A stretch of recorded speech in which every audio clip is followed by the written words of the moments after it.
Hi everyone, and welcome to another episode of Cybersecurity Sauna. Thanks for joining us for another session where we sweat out the hot topics in security. So welcome to all our listeners, and be sure to follow us on Twitter at #CyberSauna. It's been a year like no other we have ever experienced. COVID-19's effects have reverberated around the world and have affected cyberspace too.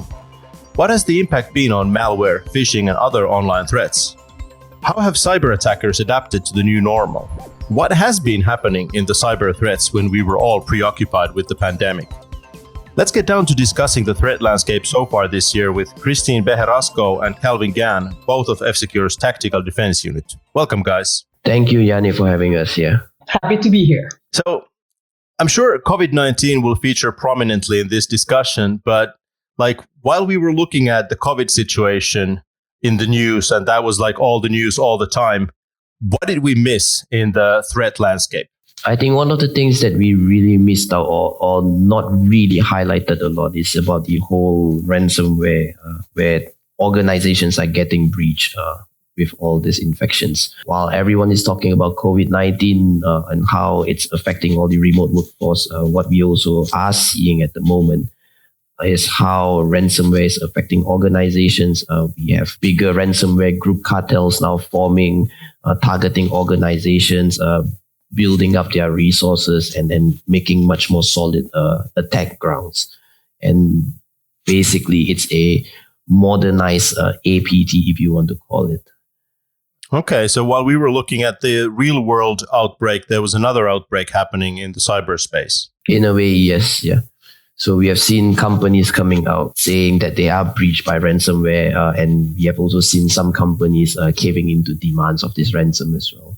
What we have noticed ransomware has now been doing as well, in addition to just asking for ransom and demands, has also been that if you don't pay the ransom, your data, which they have also already exfiltrated in the first place, will now be exposed to the outside world. Essentially telling you that, if we expose your data, then you would end up paying these GDPR fines instead, because these are data that your customers have. The previous extortion that ransomware had has evolved to this data exfiltration, which evolved to a different type of extortion and exposure. And the funny thing about this is that, for instance, Ragnar ransomware, they call this the bug bounty program, security assessment program, that they did security assessment for you and you're not even paying them. It's amazing. You're not paying a ransom, you're paying a fee for their findings. Yes, exactly. Yeah, that's a narrative I've seen once or twice in the space, and I'm like, that's not how that works, guys. No. Yeah. And I think what's happening is these ransomware as a service, we talked about it end of last year and its beginning. And I think these people are now really taking it as if it's a business itself. So to them, it's just running a service, getting paid for what they are doing. But on the eyes of the victims itself, it's a completely different story. Is this just a natural evolution of ransomware, or is this does this tell us something about a change in tactics? Is the sort of the compromise that leads to a ransomware attack now more comprehensive or something like that? Because I think we're seeing these attackers selling off the access they have into a network and just selling information to competitors and doing all sorts of things. And the ransomware attack is almost like an afterthought in some of these cases. I don't think that it's limited to ransomware, but it's definitely a natural evolution of how threats evolved. So threats have always been opportunistic. Whenever there is a new area that exposes itself for them to exploit, they try to get in and try to exploit that. So for instance, when attaching executables to emails no longer work, they start attaching Word documents. Now, when there's these GDPR fines that are already out there, it's something that they could potentially exploit as well whenever their ransom demands don't get paid. So they keep on evolving the threat actors, not just limited to ransomware, of course, whenever there's a new area for them to exploit. I think one of the things also we are also seeing is it's just like how fashion evolves. Same thing with these sort of attacks as well. First, they target organizations. When organizations are much more aware, they buck up their security. Then they start targeting consumers. And then when consumers are now so much more having awareness about all these happenings, and then now they are back to targeting organizations. So I think it's just a cycle that keeps on going. And like everyone says, it's a cat and mouse game in this industry. Okay. So do you have any predictions as to any new directions ransomware will take us for the rest of the year or in the future? We have started seeing this already, and this probably will continue. Ransomware, while we talked about email being a vector of distribution, but we have also seen them starting to exploit known vulnerabilities. For example, we have seen VPN softwares, conferencing softwares, communication softwares, all having vulnerabilities disclosed. And these are probably a new vectors that these ransomware authors are going to dig into. And as we move off to cloud services and as we move to more remote workforces, these tools are just going to be add on to those default computer systems. And again, patch management is probably something that's going to be hard to control. And this will likely be the next vector that they'll look for. It's interesting that Calvin mentioned that, because ransomware previously in the past few years has been kind of the type of threat that's casting a wider net and just trying to infect whoever is available. But then when they realized that organizations were the ones who were actually paying the ransom, not the individuals, now they have moved towards targeting organizations more and more. But since organizations pay a lot of money, you don't actually have to spread out your ransomware via automation. You can perform manual attacks. You can really have attackers on the keyboard deploying this ransomware, and the payoff would still be worthwhile. So most likely this will continue, the exploitation of networks and systems using manual methods, using attackers on the keyboard in addition to the tooling that they will be performing as they deploy this ransomware. And of course, when you have attackers on the keyboard, the moment you get in, you can start killing the security systems that have been put in place. For example, the Endpoint Protection products. And this is something that we have continued to see as well. Okay. So ransomware is one thing, but where do we stand with other malware like banking Trojans or crypto miners or stuff like that? So for those, we still see them in a steady stream. We have seen Bitcoin prices surge, and then we also seen crypto miners taking advantage of those. And these are still going on, but they are not as prominent as, let's say, for example, info stealers in a way. Because those harvest much more personal information that can be used in the longer term and can be used for much better and larger pool of financial gain versus just crypto mining, for example. That's actually really fascinating, these info stealers, because when it comes to the bulk of the malware that is just massively spread at the beginning of the infection chain, if you may, info stealers are there. And I don't think that we have seen enough extortions or we have seen enough output of what they are stealing and what they are using for this nowadays. But there's so much info stealers that is gathering the information. And the only thing that we typically see is that they give this information to ransomware threat actors because this is related to the networks of those that they are trying to gather information from. And then the ransomware threat actors are using this to deliver their payload. But what else are they doing with this information? Because they're most likely have been gathering so much and they're just storing it out there. So in a way, it's kind of interesting if there's going to be at some point like a second wave of potential extortion that's going to happen because they are sitting on these piles of information related to these companies that they have infected. Should we maybe clarify what we mean by that? Like, what's an info stealer and how is that different from other types of malware that we're looking at? Info stealers, essentially, they are what their name indicates. They just steal information, and that is the main purpose for what they're there for. So they will either steal information related to the computer that they have infected. Is this computer a system administrator? Does this belong to a domain admin? What is the information that's inside this computer? Is this a file server? Is this a domain controller, for instance? And what is the topology? What is the structure of this network that I'm in whenever I move from one device to another? So understanding the network, understanding the system, and understanding what's inside the system, so the files and the accesses, that is the purpose of these info stealers. So basically, they're just doing reconnaissance, gathering information.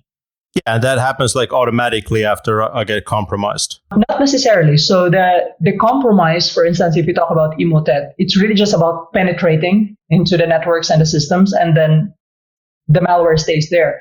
But the info stealer, it's like automating the reconnaissance that is being done by a typical threat actor, for instance, by an attacker on the keyboard. So when you've automated that, then you have just a malware that moves from one machine to another. Maybe some slight controls may be done remotely, but the only purpose of them moving from one machine to another is really to profile the network, to gather files, perhaps to exfiltrate them already in advance, but not yet to deliver anything else. So just really mapping the network and profiling it. Okay, but the point is that the attacker sort of wakes up one morning and instead of just having like a shell into my computer, there's all this information he already knows about my system. And when we are looking into consumers as well, info stealers are known to steal browser credentials and things like that as well. So while we talked a lot about corporate information that's valuable, consumers as well, information such as this are quite valuable to them as well. And we have also seen info stealer just looking into crypto wallets that's available in these consumer systems. And that's probably a much faster way to gather Bitcoins, for example, than just mining from the system. Sure. What we have seen as well is that in the darknet, we do have some of these threat actors selling a bunch of credentials that they have stolen. So they sell piles of PayPal information, and then they even mention that, okay, this one has this much credits under this PayPal, or they sell credit card information with CVV information. So they do have piles of this being sold in bulk as well, whenever the target is an individual or a consumer. So these are the mass targets that they have. It's a data dump, essentially, that they sell. So how has the COVID-19 pandemic been evident in the cyber threats we're seeing? The interesting thing about COVID-19 is that compared to all the other events previously, like in different geolocations, never have we seen before that different threats have aligned their themes under one topic. So the moment January hit, we have seen Emotet using information from Japan related to COVID. And when COVID moved from one country to another, there's other threats like Agent Tesla, Lokibot using the COVID theme until eventually it looks like everyone is using the same theme now for spreading the malware everywhere. And they're using different languages. For instance, while COVID was spreading in Italy, they were using the Italian language and targeting Italian-speaking audience. They were using Vietnamese language. They were sending Japanese emails for those that were in Japan, and the topic was everything COVID. So especially during Q2, like the second quarter of this year, a lot of this were happening as the virus in the real world was hopping from one country to another. But I mean, we've seen spammers, for example, or phishers use like local catastrophes before as their theme. But like I said, those have been local catastrophes. So do you think a reason why everybody is talking about COVID-19 is because everybody's talking about COVID, and this is like the first truly global catastrophe that we've seen? Exactly. So it is truly global, and it is truly evolving. There are subtopics, of course, under COVID. Like at the beginning, the topics were all about, okay, how do you make your own mask? Where can you buy a mask? We are now trying to scam you and sell new masks. And then eventually it evolved to, where can you get vaccines? Who is now at the forefront of making vaccines? And there are also scams saying that, okay, here are some medical equipment. This is the price list that we are offering you. And apparently the price list, it has a malicious macro inside it. So it's an Excel with a malicious macro. So whenever the topics, even under COVID itself, has evolved globally, the subtopics that the malware have been using have also evolved. Maybe they tried to keep it interesting and relevant and timely for the potential targets of the malware.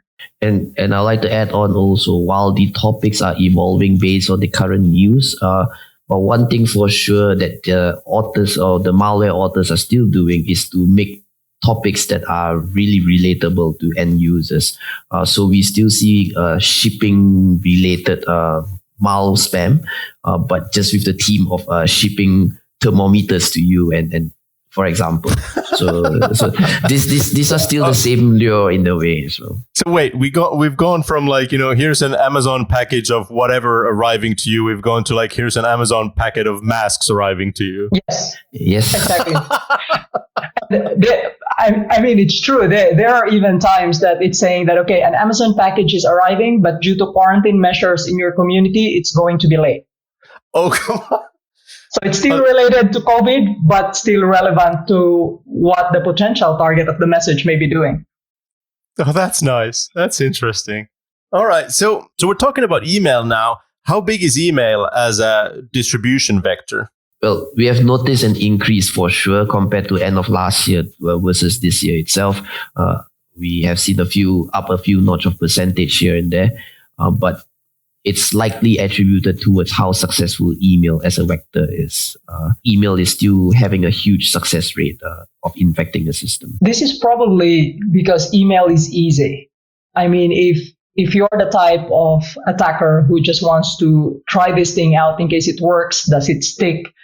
You send it out via email, maybe it works out. And also nowadays, the attachments that they put in the email are not exactly the final malware payload. So for instance, Emotet, it is a distribution vector for other malware.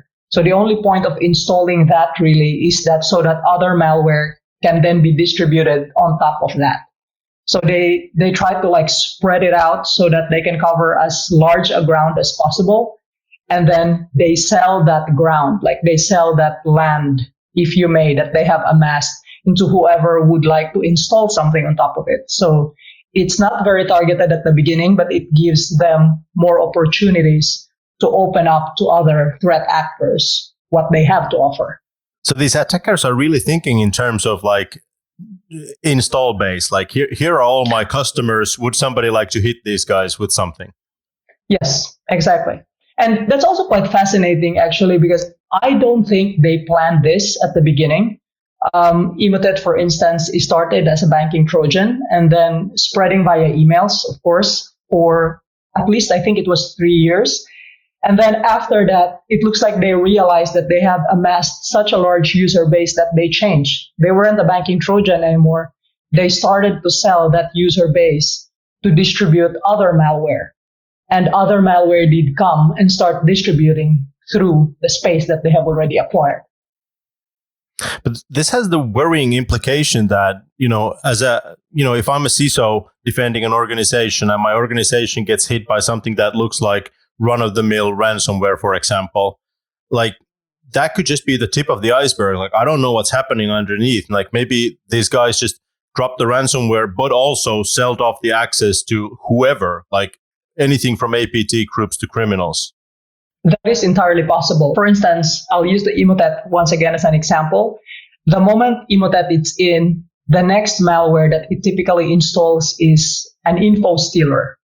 For example, TrickBot. And then what it does is that it gathers information from different systems within the network. It tries to see which are potentially high value targets. And then that information coupled with the land that was amassed by Emotet is then the one that is sold to a third malware author who will now decide, like, for example, okay, I want to install a ransomware because it looks like if I encrypt the files within this important file server, then this organization might pay.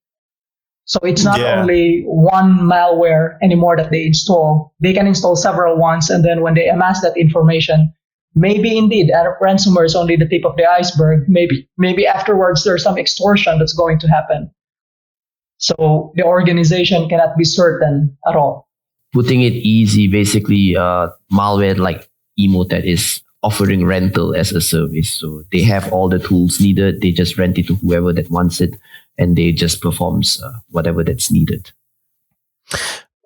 What does that look like? Like, what kind of a person rents something like this? Does that person already have like access, or am I just like, I want to be a criminal, let me just rent out all the skills and capabilities and tools because I don't know anything myself? This is actually not new. Previously, in the world of exploit kits, it was like almost a decade ago, I guess, in black hole exploit kits, they also evolved from doing things themselves to renting it out. And in the same way as Emotet, this usually happens when they have amassed a large enough user base and they have actually amassed a success story. When it looks like they're very successful in distributing themselves, others who are trying to push different types of malware most likely notice this as well.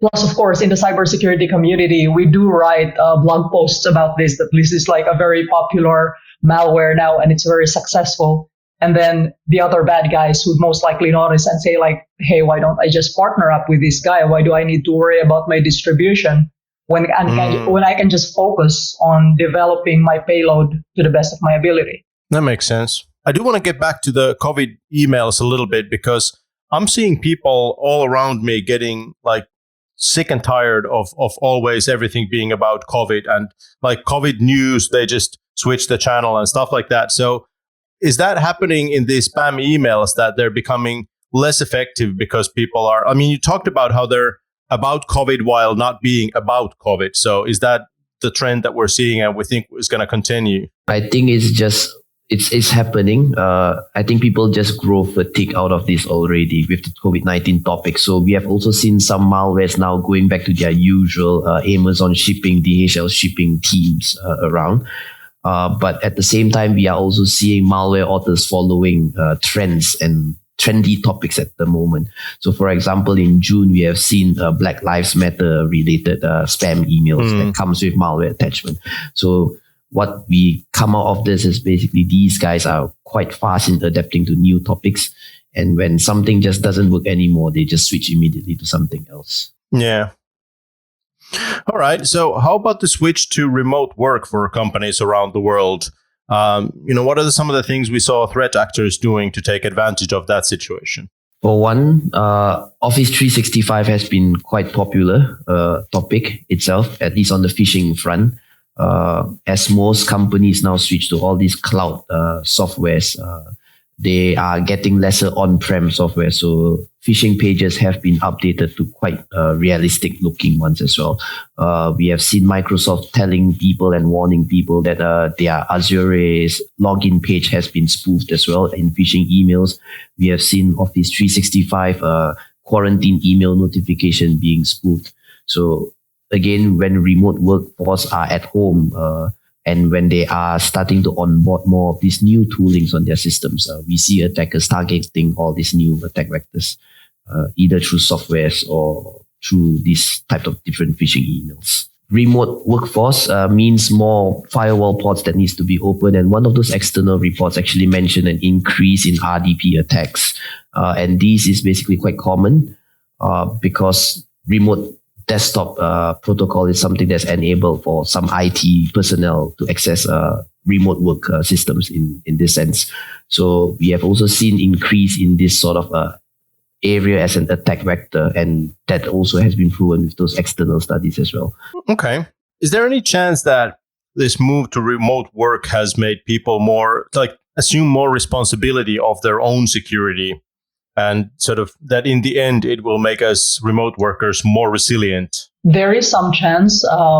We don't know if that is really catching up fast enough. This is definitely like a relationship between the employee and the employer as well, because while you are at home, what are the type of security controls is actually deployed in your home network versus what you have in the environment in the business. So, for instance, yes, if you use RDP, you can RDP to your business. The network probably has better controls than what you have at home. Therefore, your home becomes the point where it's most likely most vulnerable to attack you. So we have seen as well that there are some employers that have now included a security package like an EPP package and included their employees' home, for instance, for that distribution. So they're offering that to their employees so that they can secure their employees' home and the computers within that network as well as an extension of the office. Okay. I think it's quite controversial in that sense where I think there has been questions posed outside asking, should the employers be protecting the employees' home or should they be busy working, protecting the employers' network itself, hardening them? So, yeah. But do we think people are becoming better at using tools like you mentioned Endpoint Protection or VPNs? It's definitely interesting now that you mentioned VPN as well, that during the time when these things started, the VPN providers were also providing quite sizable discounts when it comes to their offerings, which most likely means as well that there has been some demand and they are now competing against each other when it comes to offering VPN solutions to their customers. And the small and medium businesses are now also thinking that, okay, whenever my employees are at home, then maybe the first thing to give them is a VPN, at least to secure or to hide, to cloak their traffic when they visit my corporate network. So the VPN things, it looks like they are rising. I mean, of course, the video conferencing things are rising and the potential security vulnerabilities when it comes to these online meetings are getting exposed and actually getting plastered quite publicly. So there is definitely awareness that is increasing when it comes to security and the use of the tools that we need in order to perform remote work. But the part whether that is enough for the people, the employees themselves, to be very vigilant in protecting their homes, maybe it would take a while to go to that level of vigilance, but the awareness is definitely already starting and it's already there. So they're thinking about that some of these tools may be more secure than the others. Okay. So what should organizations be doing to keep their company safe as we finish out the year? Things like patch management, also securing your whole network, making sure that your office networks are properly secured and hardened first before deploying. Proper vendor management, especially if you're onboarding new cloud services just for shifting towards remote work. And of course, the evergreen password management is a huge topic as well that we have to address as an organization. Yeah, probably now more than ever. What about consumers? Any tips we have for them or people at home? When it comes to consumers, I mean, all of those unsolicited emails that you see on your inbox, just don't fall for them. If the name of the sender is someone that you know, and the email is actually, it doesn't look legitimate, but you feel like you trust the sender, try to send the sender a message using another avenue to confirm the email. So for example, you can send them an SMS. So do not confirm it with the same avenue where the potential threat could have been sent to you, but try another avenue to confirm it. But that's so hard though, because like back in the day, I remember, doing quaint little things like going to shops to get stuff I wanted. But these days I'm shopping online. So when I get like a notification saying, you're expecting a package from Amazon, I'm like, damn straight I am. Like at least 3 or 4 different packages. Like, which one is this? Let me just click on the email and find out which one is getting delayed now. So I think the advice is to start listing down what you purchase so that you can keep track of those really. Also, one more thing, by the way. I mean, if there are Word documents attached to the emails or any of these PDFs, for instance, there are online tools which allows you to actually open that content in there rather than in your own computer. So when you don't really trust that information and you think, okay, there's not going to be any like personally identifiable information here anyway, just open it in one of these online tools so that you don't compromise your local machine.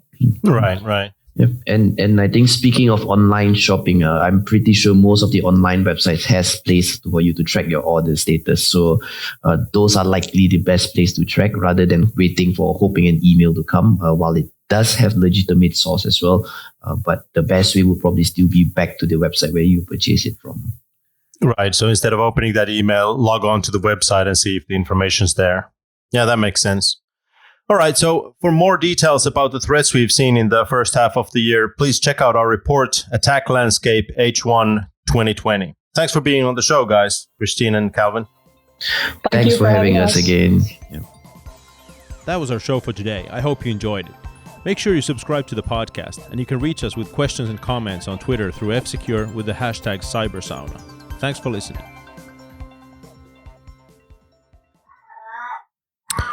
My cat freaked out. She doesn't like me talking on headphones, and because she walked in a minute ago and looked at me like, "You're talking to yourself, man. You're going crazy," and I just took off. So I'm gonna wait for her to finish the screaming, dude. Okay. Yeah, Adam's saying she's really upset with you. Yes, she is. She doesn't like this at all. All right, she stopped.